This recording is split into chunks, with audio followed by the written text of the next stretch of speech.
Hello there. The other day, I saw Melancholia for the second time in the theater. I'm feeling a little sick. Actually, I kind of feel like shit, so I'm sorry if I look sick, but I am sick. And I just want to get through this, and hopefully I've remembered the things I want to talk about.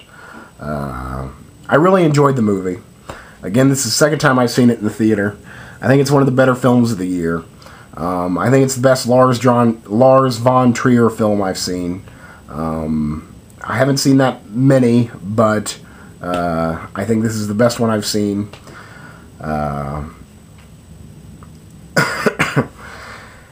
It's about the end of the world.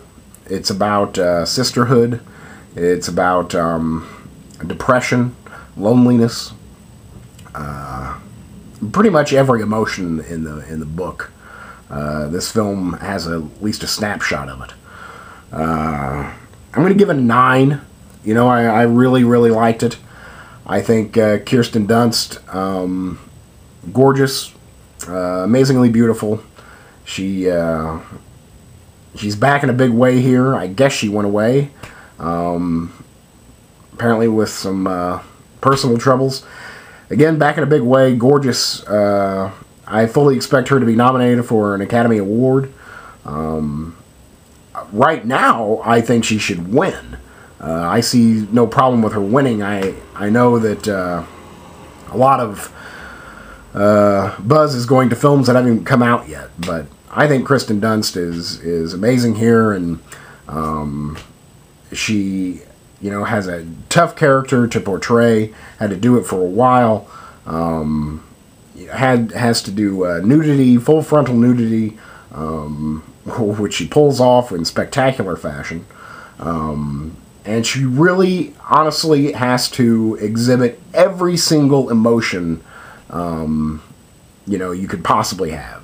You know, she has to do it sometimes, you know, within the same scene. Just drastic, moody character.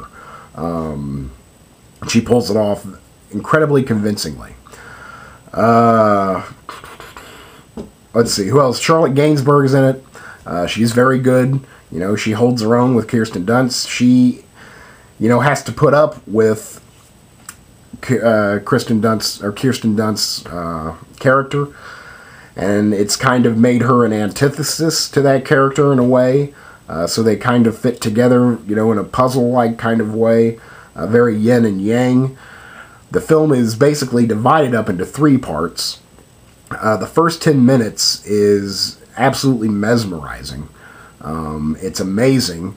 I kind of want to say you will go to this movie just for the first 10 minutes. In fact, this is what I did. I saw the film for a second time and went back out to the lobby and was just kind of talking with the people out there, the clerks, some fans, and about that beginning, and about how, excuse me, the first 10 minutes is basically the next 2 hours. You just watch the film in 10 minutes, and then you get the credits, Melancholia, a Lars von Trier film, and then you spend the next 2 hours watching the first 10 minutes in a longer form.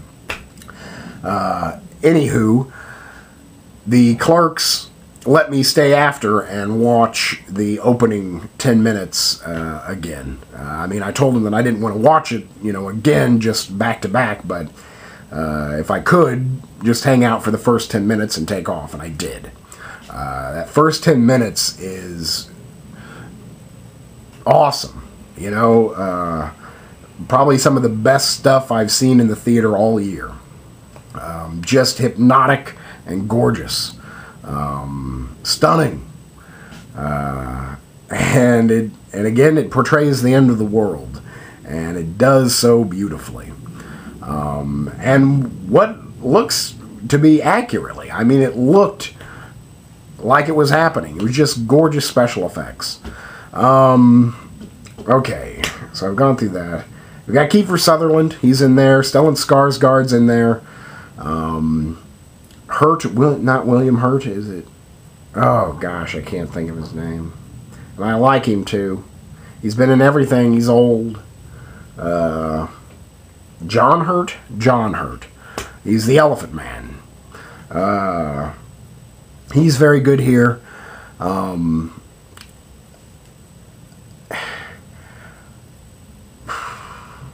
I think the screenplay is very poetic. I think there are some very memorable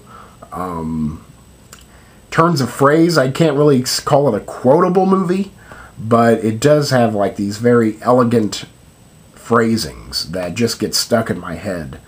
For instance, the one I keep replaying, and it's I think it would make it like a good album title or something. Anyway, Kiefer Sutherland talks about how Melancholia is hidden by the sun. And I believe hidden by the sun pops up a couple times. And I don't know what strikes me about that phrase, but it really cuts me. And one, I think, I mean, I guess in terms of,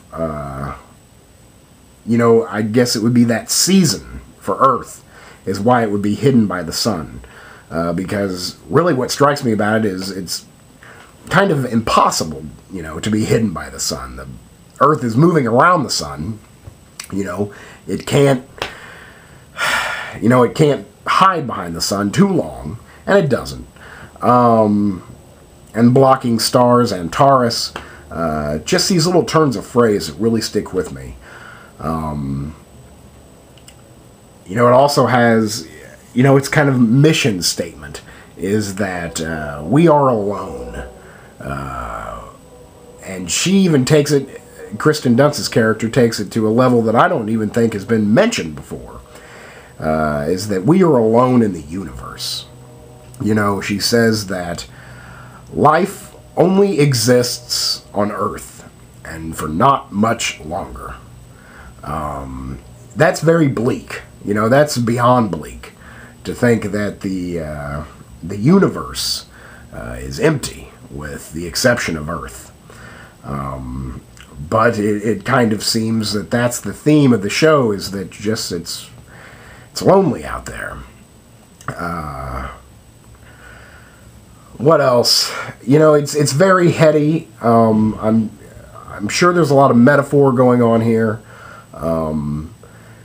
You know, Melancholia just seems to be this planet that's just roaming the universe, you know, looking for life to destroy.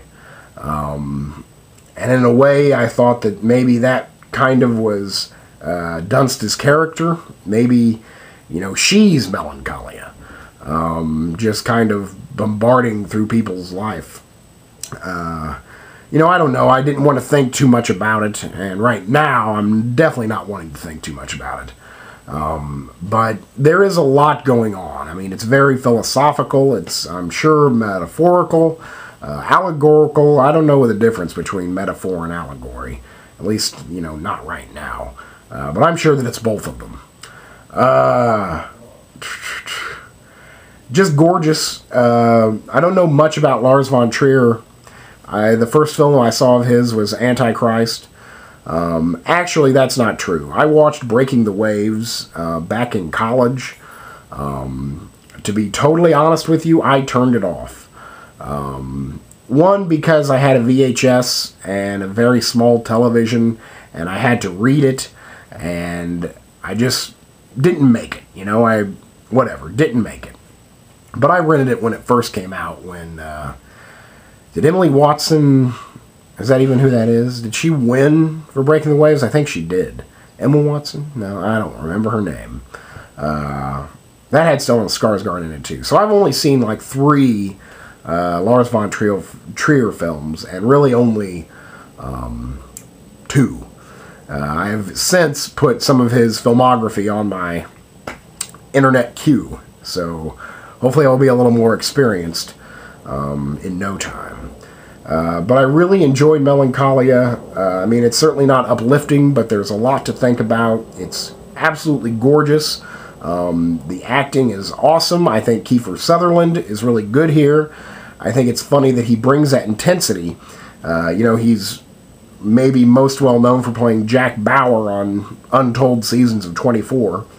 He brings that Jack Bauer intensity to, you know, why isn't the bride here yet? You know, where is she? We've got to get her, and he brings that intensity to it. So it's fun to watch that. Now that I'm thinking about it, it also stars Udo Kier. Udo Kier has been working forever. He's a character actor. I don't think I've ever seen Udo Kier featured so much, and he's just has a hilarious performance here. So if you're an Udo Kier fan, if you even know who I'm talking about, then you are an Udo Kier fan. This is his best performance, at least the best he's been utilized. He was very good. I don't really know what else to say. Again, I'm out of it. I kind of want to stop talking. I really love the film. Yeah, again, depressing, but lots to think about, and just absolutely gorgeous. Absolutely gorgeous. I guess one thing I did want to mention, I don't rewatch my earlier reviews. You know, I haven't seen them. I watched my Melancholia review since recording it.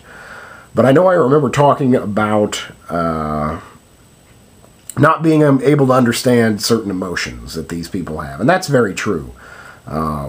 Still.